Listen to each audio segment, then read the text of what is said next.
ఇవాల్టి రోజు ఈ జ్ఞానోపాసనకి జిజ్ఞాసువులందరికీ, ముముక్షువులందరికీ, నా ఆత్మీయ ఆధ్యాత్మిక సహోదరులందరికీ, నా సహదేవులందరికీ శిరస్సు వంచి మీ పాదాల దగ్గర ఉంచి నమస్కరించుకుంటూ ఇవాల్టి ఈ ఆధ్యాత్మిక జ్ఞానోపాసనకి స్వాగతం, సుస్వాగతం. స్వయంభూగానే ఆవిర్భవించాను, శాశ్వతుడిగానే కొనసాగుతున్నాను, సార్వభౌమంతుడిగానే విరాజిల్లుతున్నాను. సృజనాత్మకతనే దివ్య వారసత్వాన్ని జన్మతహాగానే పుణికిపుచ్చుకున్నాను. సరిగ్గా ఇప్పుడు నేను వచించిన ఈ ప్రవచనం ప్రాతస్మరణీయం. సనాతన సాంప్రదాయంలో కొనసాగుతున్న ప్రతి సాధకుడికి తన మీద తనకు ఉండాల్సిన దృక్కోణం ఈ విధంగానే ఉండాలి. Every aspirant should have this attitude on him. అందుకే సనాతన సాంప్రదాయంలో కొనసాగుతున్న సాధకులకి తమ మీద తమకి ఉండాల్సిన దృక్పథాన్ని మరొక్కసారి మీకోసం ఉపదేశిస్తున్నాను. స్వయంభూగానే ఆవిర్భవించాను, శాశ్వతుడిగానే కొనసాగుతున్నాను, సార్వభౌమంతుడిగానే విరాజిల్లుతున్నాను. సృజనాత్మకతనే దివ్య వారసత్వాన్ని జన్మతహాగానే పుణికిపుచ్చుకున్నాను. అందుకే ఈ అంశాలు ప్రాతస్మరణీయమైనవే. ప్రాతస్మరణీయమైన ఈ అంశాలు నిత్య పారాయణంగా సాధకుడికి తన మీద తనకు ఉండాల్సిన ఈ దృక్పథాల యొక్క అంతరార్థాన్ని మీకోసం మరొకసారి వాటి అంతరార్థాలని ఉపదేశిస్తాను. స్వయంభూగా ఆవిర్భవించాను. స్వయంభూ అనేది ఎంత మహిమాన్వితమైన అంశమో, ఎంత ఉత్కృష్టమైన అంశమో. కానీ అనేక మంది స్వయంభూ అంటే విగ్రహానికే పరిమితం చేసుకున్నారు. స్వయంభూ అంటే విగ్రహానికి పరిమితమైన అంశం కాదు సుమా. ఒక రకంగా చెప్పాలంటే అహం బ్రహ్మాస్మి అన్న మహిమాన్వితమైన ఆ హోదా స్వయంభూ అన్న పుష్పం నుంచి పుట్టుకొస్తున్న సుగంధమే సుమా. స్వయంభూ అనే అర్హత కానీ మనకి ఉండి ఉండకపోతే అహం బ్రహ్మాస్మి అన్న స్తోమత కూడా ఉండేదే కాదు సుమా. స్వయంభూ అంటే that which has emerged on its own, that which is not the consequence of anything else, but that which is the origin of every consequence. అంటే ఏదైతే తనంతట తానుగానే ఆవిర్భవించిందో, ఏదైతే ఏ పరిణామక్రమంలోంచి పుట్టుకురాలేదో, ఏదైతే ప్రతి పరిణామక్రమానికి జన్మనిచ్చిందో ఆ మాతృగర్భాన్ని, ఆ విశిష్టతని స్వయంభూగా మనం గుర్తించాలి. మనం స్వయంభూగా ఈ ఉనికిలోకి ఆవిష్కృతమై ఉండకపోతే అహం బ్రహ్మాస్మి అన్న హోదా ఉండేదే కాదు. నేను దైవం అని నన్ను నేను అనుకోవాలంటే మొదటిగా నేను స్వయంభూగానే ఉనికిగా అభివ్యక్తీకరించుకున్నాను, ఆవిష్కృతమయ్యాను అన్న మహాసత్యం అర్థమై తీరాల్సిందే. సో మనం స్వయంభూగానే ఆవిర్భవించాం, శాశ్వతంగానే కొనసాగుతున్నాం. ఈ శరీరం ఉన్నా లేకపోయినా నిరాఘాటంగా నిర్విఘ్నంగా మన జైత్రయాత్ర కొనసాగుతూనే ఉంటుంది. నేను సార్వభౌమంతుణ్ణి, ఆమె సావరిన్ ఎంటిటీ. అంటే నేను ఇంకెవరి చేత నియంత్రింపబడట్లేదు. నన్ను నేను నియంత్రించుకోవటానికి కావలసిన శక్తి కూడా నా అంతరంగంలోంచే ఒక జీవనదిలా పుట్టుకొస్తుంది. అంటే శక్తి కోసం ఇంకా నేను దేని మీద ఆధారపడట్లేదు. అంతర్లీనంగా, అంతర్నిహితంగా, సహజాతంగా ఉన్న ఆ శక్తినే నేను వినియోగించుకుంటున్నాను. ఇంకా సృజనాత్మకతనే దివ్య వారసత్వాన్ని జన్మతహాగానే పుణికిపుచ్చుకున్నాను. మానవుడికి శ్వాసించడం ఎంత సహజమో దైవానికి సృష్టించటం అంతే సహజం. శుద్ధశక్తి స్వరూపాన్ని ఆజ్ఞాపించి మన ఆజ్ఞానుసారం వ్యవహరింపచేయగలిగే అతుల్యమైన సామర్థ్యాన్ని దివ్య వారసత్వంగా మనందరం పుణికిపుచ్చుకున్నాం. ఆ దివ్య వారసత్వం పేరే సృజనాత్మకత. సృజనాత్మకత అంటే సృష్టించడం. It is directing the quantum field of energy and making the energy to behave as per our own direction, as per our own will and wish. So మనందరం జన్మతహాగానే సృజనాత్మకవేత్తలం. కాబట్టి మరొకసారి సాధకులు ప్రాతస్మరణీయంగా స్మరించాల్సిన అంశాన్ని మీ ముందు ఉంచుతున్నాను. స్వయంభూగానే ఆవిర్భవించాను, శాశ్వతుడిగానే కొనసాగుతున్నాను, సార్వభౌమంతుడిగానే విరాజిల్లుతున్నాను. సృజనాత్మకత అనే దివ్య వారసత్వాన్ని జన్మతహాగానే పుణికిపుచ్చుకున్నాను. కాబట్టి మనం ద్రష్ట స్రష్ట ఈ రెండు అంశాలు సహజాతమైన అంశాలే అని మనం గుర్తెరగగలగాలి. ఇక ఇవాల్టి రోజు సంకల్ప శక్తి యొక్క సామర్థ్యాన్ని, ఆధ్యాత్మిక జ్ఞానం యొక్క సామర్థ్యాన్ని తెలుసుకునే ప్రయత్నం చేద్దాం. అసలు నేను దైవాన్ని అని తెలుసుకోకపోతే ఇప్పుడు మనకు వచ్చే నష్టం ఏమిటి అనేది చాలామందిలో ఒక ప్రశ్నగానే ఉంటుంది. కానీ ఏ క్షణమైతే నేను దైవాన్ని తెలుసుకుంటానో ఆ క్షణమే నాలో అంతర్లీనంగా, అంతర్నిహితంగా, సహజాతంగా ఉన్న ఒక అద్భుతమైన శక్తి నాకు అందుబాటులోకి వస్తుంది. ఆ శక్తి పేరే సృజనాత్మక శక్తి.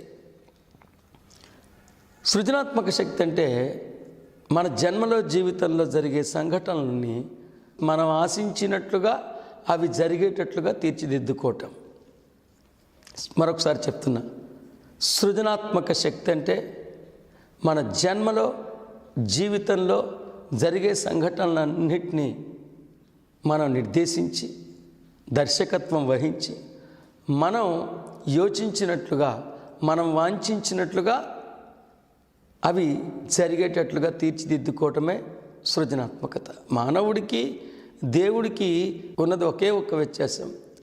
దేవుడు అనుకున్నది జరుగుతుంది, మానవుడు జరిగిందాన్ని అనుకుంటూ ఉంటాడు. కాబట్టి స్వయంభూ అని అర్థం చేసుకుని, అహం బ్రహ్మాస్మి అన్న స్థోమతలోకి మనల్ని మనం ఉద్ధరించుకుని, ఇవాటి రోజు ఆ దైవం యొక్క సహజ శంకరాభరణమైన సృజనాత్మకత గురించి కూడా సమగ్రమైన అవగాహనని పొందుదాం. మరి చాలామందికి మన రాతలన్నీ ముందే నిశ్చయింపబడతాయి, ముందే నిర్ణయింపబడతాయి, మనం వాటిని మార్చుకోలేము అని నమ్ముతూ ఉంటారు. అయ్యా, భగవద్గీత లాంటి ఈ ఉత్కృష్టమైన గ్రంథం మనం అర్థం చేసుకోగలిగితే, గీతాచార్యులు ఉపదేశించిన ఆ మహాత్యాల్లోని అంతరార్థాన్ని మనం గ్రహించగలిగితే రాత మార్చుకోలేమంటారా? గీత రాత మార్చలేకపోతే ఇక గీత ఎందుకు? గీత రాత మార్చగలిగితే ఇక రాత ఎందుకు? మార్చలేని రాత రాత కాదు, పరమ రోత. అందుకే ఈ సందర్భంలో సాధకులు తమ మదిలో మెదిలే ఒక అజ్ఞానాన్ని బహిష్కరించండి. మనం ఏం తినాలి, ఏం బట్టలు వేసుకోవాలి, ఈ రోజున ఏం సంఘటనలు జరగాలి, ఇవన్నీ ముందుగానే నిర్ణయింపబడతాయి. ఆ నిర్ణయాలకు అనుగుణ్యంగానే మనం జీవిస్తామనే ఒక వెకిలి అజ్ఞానాన్ని ముండనం చేసుకోండి. మన జన్మలో, జీవితంలో జరిగే సంఘటనలన్నీ ముందుగానే నిర్ణయింపబడితే వాటిని మార్చుకోగలిగే స్తోమత, అర్హత మనకి లేకపోతే ఇంక నేను దైవాన్ని తెలుసుకోవటం వల్ల వచ్చే ఉపయోగం ఏముంది? ఎందుకంటే ఏ క్షణమైతే అహం బ్రహ్మాస్మి అన్న మహాత్యాన్ని మనం అర్థం చేసుకుంటామో, స్వయాన్ని ఆవిష్కృతం చేసుకుంటామో, ఆ క్షణం నుండి మన భవిష్యత్తుని మన ఆజ్ఞానుసారం తీర్చిదిద్దుకోగలిగే స్తోమత మనకి ఉంటుంది. ఆ స్తోమత పేరే సృజనాత్మకత. Yes, again I'm telling you, we are empowered to direct the quantum field of energy and make the energy act as per our own will and wish. శుద్ధశక్తి స్వరూపాన్ని ఆజ్ఞాపించి మన ఆజ్ఞానుసారం వ్యవహరింపచేయగలిగే అతుల్యమైన సామర్థ్యమే సృజనాత్మకత. ఈ జన్మలో, జీవితంలో జరిగే సంఘటనలన్నీ స్వయంగా మనమే సృష్టించుకోవచ్చు. కాబట్టి గీత రాత మార్చగలుగుతుంది అని మరొక్కసారి మీకు తెలియజెప్తున్నాను. ఈ సందర్భంలో సృజనాత్మక శాస్త్రాన్ని అధ్యయనం చేసే ఈ క్రమంలో, బ్రహ్మాస్త్రాన్ని మీకు అందించే ఈ క్రమంలో, బ్రహ్మాస్త్రం అంటే సృజనాత్మక శాస్త్రమే. శస్త్రం కన్నా శాస్త్రమే శక్తివంతమైంది సుమా. శస్త్రచికిత్స కన్నా శాస్త్రచికిత్సే శక్తివంతమైనది. అందుకే అర్జునుడు శస్త్రం కలిగి ఉన్న నిర్లిప్తకు లోనైతే శాస్త్రంతోనే ఆ అర్జునుడికి మళ్ళీ స్ఫూర్తిని అందించి శస్త్రం పట్టుకునేంత శక్తివంతుడిగా తీర్చిదిద్దాడు. సాధకులు ఖచ్చితంగా అర్థం చేసుకోవాలి, శస్త్రం కన్నా శాస్త్రమే శక్తివంతమైనది. శస్త్రచికిత్స కన్నా శాస్త్రచికిత్సే అద్భుతమైనది. అందుకే సృజనాత్మక విద్యని నేర్చుకునే ఈ క్రమంలో మనం మన నుంచి మరో అజ్ఞానాన్ని నిర్దాక్షిణ్యంగా ముండనం చేసుకోవాల్సి ఉంటుంది. ముండనం అంటే ప్రక్షాళన, డిస్కార్డ్. అందుకే మన నుండి మరొక అజ్ఞానాన్ని మనం ప్రక్షాళన చేసుకోవాల్సి ఉంటుంది. ఆ అజ్ఞానమే కోరికలే ఉండరాదు. కోరికలే ఉండరాదు. కోరికలు దుఃఖానికి మూలం కాదు, దురాశ దుఃఖానికి మూలం. కోరుకోవాల్సిన చోటు నుండి కోరుకోకుండా ఉండటమే దురాశ అంటే. ఆ దురాశ ఏంటో తర్వాత తెలుసుకుందాం. కానీ అసలు శ్రీకృష్ణుడు కోరికలు ఉండొచ్చు అని చెప్పారా, కోరికలు ఉండకూడదని చెప్పారా, ఒకసారి మనం అర్థం చేసుకునే ప్రయత్నం చేద్దాం. ఈ సందర్భంలో కర్మయోగం 10వ శ్లోకం, అంటే 3వ అధ్యాయం 10వ శ్లోకం. కల్పాది యందు బ్రహ్మదేవుడు యజ్ఞ సహితంగా ప్రజల్ని సృష్టించి ఈ యజ్ఞములో మీకు కామధేనువు వలె కోరిన కోరికలన్నీ తీర్చుడు అని పలికెను. మరొకసారి కర్మయోగం 10వ శ్లోకం. ఈ శ్లోకం ద్వారా నేనేం చెప్పడానికి ప్రయత్నిస్తున్నానంటే, గీతాచార్యులైన శ్రీకృష్ణుడు అసలు కోరికలే ఉండకూడదని చెప్పలేదని, కోరికలు ఉండొచ్చు, ఆ కోరికలు ఎలా తీర్చుకోవాలో సైతం వారు ఉపదేశించారని మీకు తెలియచేయటం కోసమే నా ఈ ప్రయత్నం. ఈ శ్లోకం మీకు అర్థం అవ్వాల్సిన రీతిలో అర్థమైతే, ఈ శ్లోకంలో ఉన్న అంతరార్థాన్ని మీ మస్తిష్కంలో అనుష్ఠానం చేసుకోగలిగితే, మీ మదిలోంచి కోరికలే ఉండకూడదన్న అజ్ఞానపు వెకిలి అంశం బహిష్కరింపబడుతుంది. కోరికలే ఉండకూడదని సంకల్ప శక్తిని ఎలా తెలుసుకుంటారు? మన భవిష్యత్ అంతా ముందుగానే నిర్ణయింపబడుతుందని తీవ్రంగా విశ్వసిస్తూ సంకల్ప శక్తిని ఎలా తెలుసుకుంటారు? తెలుసుకుంటం వలన ఉపయోగం ఏంటి? So first of all, if you want to learn the beautiful concept of creation, which is the very natural quality of the God, you have got to discard from your thinking pattern the stupidity saying that our future is already being fixed by someone else somewhere else. You should also be smart enough to discard another stupidity saying that as per the spirituality we should not have any desires. కోరికలు లేకపోవటం కూడా కోరికే సుమా. కోరికలు లేకపోవటం అన్ని కోరికల్లో కల్లా పెద్ద కోరిక. చిన్న ఉదాహరణ చెప్తాను నేను. 3 వ్యక్తులు ఉన్నారు. ఒక వ్యక్తి నేను ఇంగ్లీష్ సినిమాకి అయితే వస్తా అన్నాడు. ఒక వ్యక్తి నేను తెలుగు చలనచిత్రానికే వస్తా అన్నాడు. ఒక వ్యక్తి అసలు నేను సినిమాకే రానన్నాడు. మరి ఆయన కోరిక ఉన్నట్ట, కోరిక లేనట్ట? సినిమాకి వెళ్ళకపోవటం ఆయన కోరిక, కోరిక లేకపోవటం పెద్ద కోరిక. కాబట్టి 3వ అధ్యాయం 10వ శ్లోకాన్ని మీకు మరొకసారి విశ్లేషించడానికి ప్రయత్నం చేస్తున్నాను. కర్మయోగం భగవద్గీత 10వ శ్లోకం. ఈ కల్పాది యందు బ్రహ్మదేవుడు యజ్ఞ సహితంగా ప్రజల్ని సృష్టించి ఈ యజ్ఞములే మీకు కామధేనువు వలె కోరిన కోరికలనెల్లా తీర్చును అని పలికెను. మరి చెప్పండి, కోరికలు ఉండొచ్చు అని చెప్పారా, ఉండకూడదని చెప్పారా? అన్ని కోరికల్ని తీర్చగలిగే కామధేనువు మనలోనే అంతర్లీనంగా అంతర్గర్భితంగా నిండి నిబిడీకృతమైందని గీతాచార్యులు ఉపదేశిస్తున్నారు కదా. కోరికలే లేకపోతే కామధేనువు ఎందుకండి? కాబట్టి గీతాచార్యులైన శ్రీకృష్ణుడు సైతం కోరికలు ఉండొచ్చు అని చెప్పారనేది సాధకులు అర్థం చేసుకుని తీరాలి. ఇక ఈ 2 అజ్ఞానాలు మీ నుంచి ముండనం అయిపోయినాయి కదా. ఇంకో విషయం, యద్భావం తద్భవతి అన్న భగవత్ వాక్యాన్ని మీ అందరూ వింటూనే ఉన్నారు కదా. యద్భావం తద్భవతి అంటే ఏంటండి? ఇక్కడ నువ్వు ఏది సంకల్పిస్తే అక్కడ అది జరుగుతుంది. ఈ భావమే భవతిగా మారుతుంది. నిజం బట్టే నీడ, అంతరంగం బట్టే బాహ్యం, భావం బట్టే భవతి, యామతి సా గతి, నీ మతి బట్టే గతి ఉంటుంది. ఇవన్నీ చెప్తూనే ఉన్నారు కదా. మరి యద్భావం తద్భవతి అన్న భగవద్వాక్యం నిజానికి నిజమే అయితే మన జీవితాలు ముందుగానే నిర్ణయింపబడతాయని మీరు ఎలా అనుకోగలుగుతారండి? యద్భావం తద్భవతి అంటే ఇక్కడ నువ్వు ఏదనుకుంటే అదే జరుగుతుంది. మన భవిష్యత్ అంతా ముందుగానే నిర్ణయింపబడుతుందంటే ఇక్కడ ఏదనుకుంటే అది జరుగుతుందా?